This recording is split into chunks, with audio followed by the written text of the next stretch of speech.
So வணக்கம், இது உங்கள் அதிகாரம் ஐபிஎஸ் அகாடமி. ஸோ நம்ம இன்னைக்கு என்ன பார்க்க போறோம் பார்த்தீங்கன்னா, ஸோ செவன்த்ல ஹிஸ்ட்ரியில ஒரு முக்கியமான பாக்ஸ் கொஸ்டின் தான் பார்க்க போறோம்.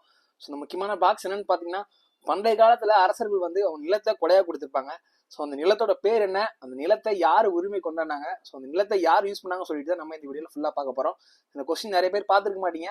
ஸோ இப்போதான் ஃபர்ஸ்ட் டைம் பார்க்குற மாதிரி இருக்கும். கொஞ்சம் நல்லா பார்த்து வச்சுக்கோங்க. இந்த கொஸ்டின் எக்ஸாம் பாயிண்ட் ஆஃப்ல கொஞ்சம் இம்பார்ட்டான கொஸ்டின். ஃபர்ஸ்ட் ஒன் என்னன்னு பார்த்தீங்கன்னா, வேளாண் வகை நிலங்கள். ஸோ வேளாண் வகை நிலங்கள் யாருக்கு கொடுத்துருப்பாங்கன்னு பார்த்தீங்கன்னா, பிராமணர் அல்லாதோர். பிராமணர் அல்லாதோர்னா யாருன்னா பொதுமக்கள் தான் பிராமணர் அல்லாதோர். ஸோ பொதுமக்களுக்கு வேளாண்மை பண்றதுக்காக, அதாவது வேளாண்மை பண்ணியாச்சு நீங்க பொழைச்சுக்கோங்க அப்படி சொல்றது தான் அரசர்கள் வந்து அவங்க கொடையா கொடுத்தனால தான் வேளாண் நிலங்கள் சொல்லிட்டு அடிச்சாங்க. வேளாண் யார் கொடுத்தாங்கன்னு பார்த்தீங்கன்னா, பிராமணர் அல்லாதோர் கொடுத்துருப்பாங்க. ஸோ நெக்ஸ்ட் ஒன் என்னன்னு பார்த்தீங்கன்னா, பிரம்மதேயம். ஸோ பிரம்மதேயம் யார் கொடுத்துருப்பாங்கன்னு பார்த்தீங்கன்னா, பிராமணர்களுக்கு கொடையா கொடுக்கப்பட்ட நிலம் தான் பிரம்மதேயம் சொல்லிட்டு அழைப்பாங்க. ஸோ நெக்ஸ்ட் ஒன் பார்த்தீங்கன்னா, சாலபோகம்.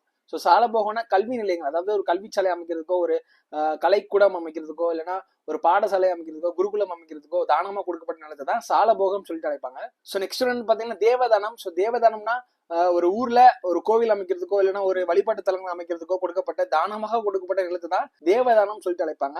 ஸோ நெக்ஸ்ட் ஒன் பார்த்தீங்கன்னா பள்ளிச்சந்தம். ஸோ பள்ளிச்சந்தம் நிலம் யாருக்கு கொடையா கொடுத்தாங்கன்னு பார்த்தீங்கன்னா, சமண சமய துறவிகளுக்கு ஒரு நிறுவனங்கள் அமைக்கிறதுக்காக கொடையாக கொடுக்கப்பட்ட நிலத்தை தான் பள்ளிச்சந்தம் சொல்லிட்டு அழைப்பாங்க. ஸோ நமக்கு எக்ஸாம் பாயிண்ட் ஆஃப் வியூல ரொம்ப இம்பார்ட்டன்ட் என்னன்னு பார்த்தீங்கன்னா, சாலபோகமும் பள்ளிச்சந்தமும் நமக்கு எக்ஸாம் பாயிண்ட் ஆஃப்ல கொஞ்சம் இம்பார்ட்டன்ட் ஒன்று. இது நல்லா பார்த்து வச்சுக்கோங்க. ஏன்னா நமக்கு பிஜி எக்ஸாம்ல கேட்கறதுக்கு வாய்ப்பு அதிகமாகவே இருக்கு. ஸோ முக்கியமா இது மாதிரி இம்பார்ட்டன்ட் தகவலுக்கு நம்மளோட பேஜை ஃபாலோ பண்ணி வச்சுக்கோங்க. So thank you.